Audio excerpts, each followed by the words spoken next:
स्वागत है आपका साथियों मेरे चैनल श्री कॉमर्स क्लासेस में। ठीक है, जैसा कि हम लोग अपना कारवां शुरू कर रहे हैं। हम लोगों ने इंटर और फर्स्ट ईयर की अकाउंट से संबंधित जो भी प्रॉब्लम्स है उनको समाधान करने के लिए हम लोगों ने इस क्लासेस को शुरू किया है। ठीक है, तो आज हम शुरू करते हैं। ठीक है, इंटर की बात करते हैं। तो इंटर में जो हम लोग कल पढ़ रहे थे हम लोग पार्टनरशिप के बारे में। ठीक है, तो उसी पार्टनरशिप को हम लोग आज आगे बढ़ाते हैं। ठीक है, और आज आप सीखते हैं कि पार्टनरशिप कितने प्रकार की होती है। ठीक है, तो जैसा कल हम लोगों ने जाना था कि साझेदारी क्या होती है, दो या दो से अधिक व्यक्तियों का एक समूह है जो लाभ कमाने के लिए कोई भी कार्य करे। ठीक है, लाभ कमाने के लिए किया गया कार्य क्या कहलाता है? व्यापार कहलाता है। और उस व्यापार में यदि दो या दो से अधिक व्यक्ति मिलकर अगर कार्य करेंगे तो वो व्यापार साझेदारी बन जाएगा। ठीक है, बिल्कुल सिंपल सी बात है कि कोई भी व्यापार है, ठीक, जो कि लाभ कमाने के लिए किया जा रहा है। ठीक है, अगर उस व्यापार में दो या दो से अधिक ज़्यादा व्यक्ति मिल जाएंगे तो वो क्या होगा? साझेदारी होगी। तो जैसा कल हम लोगों ने जाना था कि साझेदारी जो होती है वो 1932 के अनुसार की जाती है। ठीक है, 1932 के नियम के अकॉर्डिंग जो भी नियम बताए जाएंगे उसके अकॉर्डिंग हमें अपनी पार्टनरशिप को करना है। ठीक है, तो पार्टनरशिप जो होती है वो मुख्य रूप से दो प्रकार की होती है। एक ऐसी साझेदारी जिसमें आप किसी वस्तु को खरीद रहे हो या बेच रहे हो। ठीक है, यानी वस्तुओं का लेन देन आप कर रहे हो तो उसे हम क्या कहते हैं? व्यापारिक साझेदारी। यानी लाभ कमाने का जो कार्य आप कर रहे हैं, किसी वस्तु को खरीदने और बेचने का काम कर रहे हैं, तो ऐसी साझेदारी को हम लोग क्या कहते हैं बच्चों? व्यापारिक साझेदारी कहते हैं। ठीक है, और एक दूसरी साझेदारी होती है जिसे हम क्या कहते हैं? अव्यापारिक साझेदारी। देखो, व्यापारिक जब भी किसी भी टॉपिक में अगर व्यापारिक शब्द आ जाए तो इसका मतलब हमें मान के चलना है कि व्यापार से संबंधित है। ठीक है, बिजनेस से संबंधित है।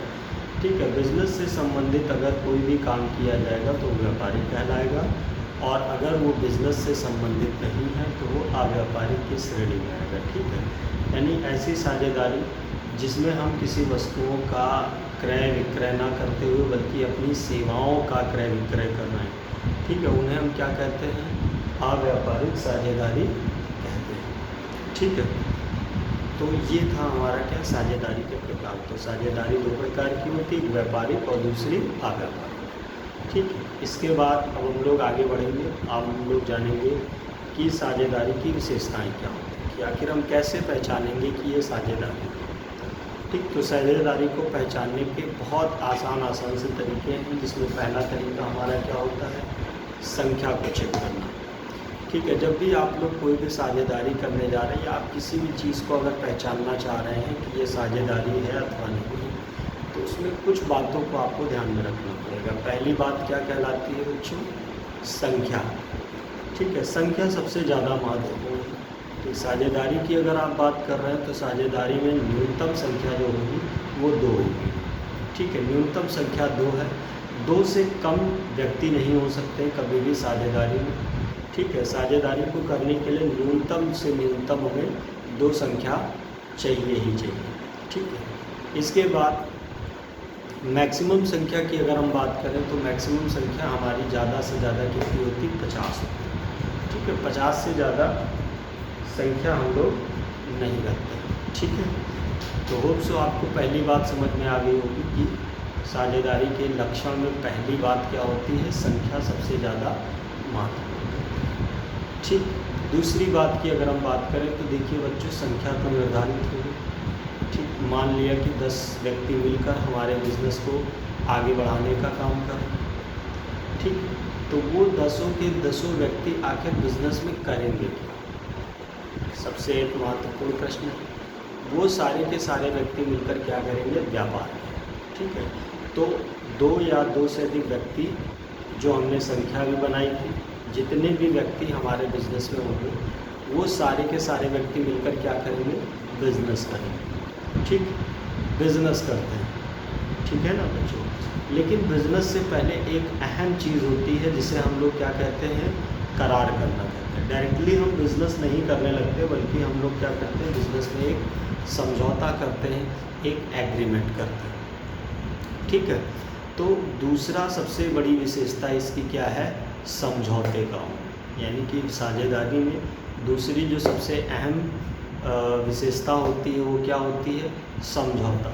यानी दो या दो से अधिक व्यक्ति, जितने भी व्यक्ति हमारे बिज़नेस में होंगे, उनके बीच में क्या होगा, एक समझौता तैयार किया जाएगा, एक करार बनाया जाएगा कि भैया हम 4 साल 10 साल या 20 साल तक के लिए मिलकर इस व्यापार को करेंगे, या एक पर्टिकुलर ये काम हम लोग करेंगे। ठीक, करार हो चुका है। तो बच्चों 2 बातें समझ में आ गई भाई। जिनको भी ना समझ में आए कृपया पूछ लीजिएगा कमेंट के माध्यम से। ठीक है, तो इसी चीज़ को आगे बढ़ाते हैं। तो तीसरी विशेषता क्या हो सकती है, हम जैसे मैंने पहली आपको बताई संख्या, और दूसरी क्या बताई, जितने भी व्यक्ति होंगे उन सभी व्यक्तियों के बीच में क्या होगा, एक करार किया जाएगा, यानी एक एग्रीमेंट, एक समझौता किया जाएगा। ठीक, अब समझौता किस बात का होगा, ये तीसरा पॉइंट समझिएगा, बहुत इंपॉर्टेंट है कि समझौता आखिर हम लोग किस चीज़ का करते हैं, व्यापार को करते हैं। ठीक, हम लोग ऐसा समझौता करते हैं कि हम लोग बिज़नेस करेंगे, हम लोग व्यापार करेंगे, और उस व्यापार में जितना भी फ़ायदा आएगा उस फ़ायदे को हम लोग आपस में डिस्ट्रीब्यूट करेंगे। ठीक है, तो ये तीसरा एक हमारा सबसे अहम विशेषता होती है। पहली विशेषता मैंने आपको बताई संख्या, सदस्यों की संख्या सबसे इम्पोर्टेंट चीज़। दूसरी, उन सदस्यों के बीच में क्या होगा, करार होता है, एक एग्रीमेंट होता है। ठीक, तीसरा, एग्रीमेंट किस चीज़ का होगा, एग्रीमेंट व्यवसाय को करने का एग्रीमेंट होता है। इसके बाद चौथा पॉइंट समझिएगा, सबसे इम्पोर्टेंट चीज़ है, व्यापार आप कर रहे हो तो व्यापार आप किस लिए कर रहे हो, सबसे बड़ी बात है आप प्रॉफिट के लिए कर रहे हो।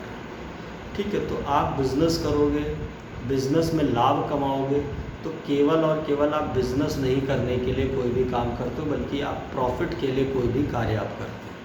तो जो आप बिज़नेस कर रहे हैं, बिज़नेस में या तो फ़ायदा होगा या तो नुकसान होगा, तो उस फ़ायदे को या नुकसान को बांटने का एक रेशियो भी कहीं ना कहीं यहाँ पर निर्धारित होता है।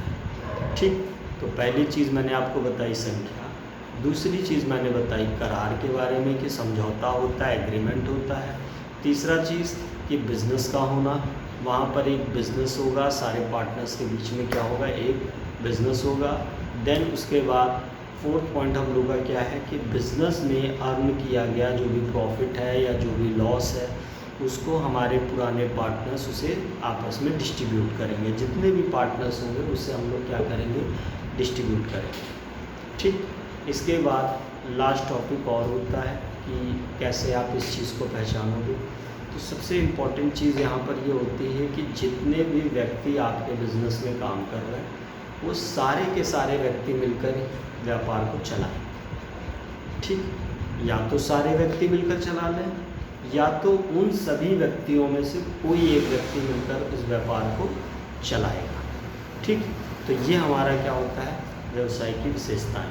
तो होप सो व्यवसाय की विशेषताएं आप सभी बच्चों को समझ में आई होंगी। ठीक है, अगर नहीं समझ में आता या कोई भी समस्याएं होती हैं तो उसे कृपया कमेंट के माध्यम से ज़रूर पूछिए। ठीक है बच्चों, तो साझेदारी के बारे में हम लोगों ने जाना, साझेदारी क्या होती है, साझेदारी कितने प्रकार की होती है। ठीक है, और साझेदारी की विशेषताएं क्या होती है। तो हमने कुल मिला के इतनी चीज़ों के बारे में आज बेहतर तरीके से जाना। ठीक है, वीडियो को पॉज करते हुए अगर आपको कोई भी डाउट्स हो रहे हैं तो उन डाउट्स को आप लिखते हुए चलें। ठीक है, आप कोई भी समस्या को आप या तो कमेंट के माध्यम से या तो मुझे डायरेक्ट व्हाट्सएप के माध्यम से संपर्क कर सकते हैं। व्हाट्सएप मेरा जो नंबर है 8318856284 है। ठीक, आप इस नंबर पर व्हाट्सएप करके अपनी समस्या मेरे पास भेज भी सकते हैं। ठीक है, और उन समस्या का मैं सॉल्यूशन आपके सामने भेजूँगा। ठीक है, तो अब इस चीज़ को आगे बढ़ाते हैं। अगली चीज़ जो इसमें होती है साझेदारी में, एक सबसे इम्पॉर्टेंट चीज़ होती है संलेख के बारे में। साझेदारी संलेख के बारे में भाई हम लोग साझेदारी करते हैं, साझेदारी में अर्निंग प्रॉफिट भी कमाते हैं। ठीक है, तो क्या ऐसा नहीं हो सकता है कि हम जितने भी व्यक्ति होंगे वो कुछ ऐसा एक एग्रीमेंट तैयार कर लें या एक ऐसा व्यवस्था कर लें कि आगे चल के कोई भी समस्याएं अगर क्रिएट हो रही हैं तो वो समस्याएं क्रिएट ना हो? क्या ऐसा हो सकता है बिज़नेस में बच्चों? क्या ऐसा हो सकता है कि अगर हमारे बिज़नेस में 10 व्यक्ति हैं तो उन 10 व्यक्तियों में कभी मतभेद ना हो, कभी वो लोग एक दूसरे से लड़ाई ना करें, कभी किसी बात को लेके वो लोग एक दूसरे से वाद विवाद न करें? क्या ऐसा पॉसिबल है? तो ऐसा पॉसिबल नहीं है कि कभी भी इन लोगों के बीच में लड़ाई झगड़े ना हो या कोई मतभेद ना हो। कभी ना कभी तो ऐसा ज़रूर होगा, आप मतभेद लोगों के बीच में होगा ही होगा। ठीक, तो इन चीज़ों से बचने के लिए हम लोग क्या करते हैं, अपने बिज़नेस से संबंधित जो भी नियम या शर्तें होती हैं, ठीक, जो भी रूल्स एंड रेगुलेशंस होते हैं बिज़नेस से रिलेटेड, उनको एक पेपर पर नोट कर लेते हैं। उसी पेपर को, जिस पर हम लोगों ने अपने रूल्स एंड रेगुलेशंस को नोट कर रखा है, उसी पेपर को हम क्या कहते हैं, पार्टनरशिप डीड कहते हैं। ठीक, तो इस पार्टनरशिप डीड में बहुत सारी ऐसी बातें होती हैं जो हमारे पार्टनर्स के बारे में लिखी होती हैं। ठीक, जिनमें से कुछ मुख्य बातें क्या हो सकती हैं? सबसे पहले तो साझेदारों का नाम, ठीक, दूसरा नंबर साझेदारों का पता, ठीक, तीसरा चीज़ फर्म का नाम, फर्म का पता। ठीक, तो ये 4 चीज़ें तो सबसे इम्पॉर्टेंट है कि पार्टनर्स का नाम होगा, पार्टनर्स का पता होगा, फर्म का नाम होगा, फर्म का पता होगा। ठीक, हमारे साझेदारों ने, प्रत्येक व्यक्तियों ने कितनी कैपिटल लगा रखी है हमारे बिज़नेस में, वो कैपिटल भी पूरी की पूरी मेंशन रहती है यहाँ पर। ठीक है, और हमारे पार्टनर्स अगर बिज़नेस में कोई भी कार्य कर रहे हैं, हमारे कोई भी व्यक्ति बिज़नेस को आगे बढ़ा रहे हैं, ठीक है, तो उनको वेतन या कमीशन दिया जाएगा कि नहीं दिया जाएगा, कोई कमीशन आप दोगे कि नहीं दोगे, तो ये सारी की सारी बातें हम लोग उस पार्टनरशिप डीड के अंतर्गत मेंशन करते हैं। ठीक है, जितनी भी कोई भी चीज़ें हमें लगता है आगे चल के हमारे वाद विवाद का कारण बनेंगी, तो वो सारी की सारी बातें इस पार्टनरशिप डीड के अंतर्गत बाकायदा मेंशन रहती हैं। ठीक है, जैसे अभी मैंने आपको बताया पार्टनर्स का नाम और पता, फर्म का नाम और पता, ठीक है, फर्म किस प्रकार का काम कर रही है यानी उसका नेचर कैसा है, ठीक है, बिज़नेस कितने समय के लिए किया जा रहा है यानी बिज़नेस की अवधि, सबसे इम्पोर्टेंट है, अवधि जरूर लिखी जाती। इसके बाद साझेदारों को कोई वेतन या कमीशन आप दोगे कि नहीं दोगे, साझेदारों ने अगर कोई भी पूंजी बिज़नेस में लगा रखी है, ऑब्वियसली सी बात है पूंजी तो लगाई ही होगी, तो उस पूंजी के ऊपर ब्याज लगेगा कि नहीं लगेगा। ठीक, ऐसी बहुत सारी बातें जो हमें आगे चल के लगता है कि कहीं ना कहीं हमारे लिए प्रॉब्लम्स को क्रिएट कर सकती हैं, तो सारी की सारी बातें इसमें मेंशन रहेंगी। ठीक है, जैसे प्रॉफिट को आप कैसे बांटोगे, तो ऐसे बहुत सारी बातें हैं बच्चों। आप बुक्स को एक बार ज़रूर पढ़िए, जो भी आपके पास रेफरेंसेस के लिए बुक रखी हुई है, चाहे DK गोयल आपके पास रखी है, चाहे साहित्य एवं पब्लिकेशन के अकाउंट्स की बुक रखी है, कोई भी बुक आपके पास है, उन बुक्स को पढ़िए, उसमें कोई भी डाउट्स आते हैं तो उन डाउट्स को बेटा लेकर आइए। ठीक है, कुछ ना कुछ एफर्ट आपको ज़रूर लगाना पड़ेगा, ठीक है, तभी आपको चीज़ें और ज़्यादा बेहतर तरीके से समझ में आए।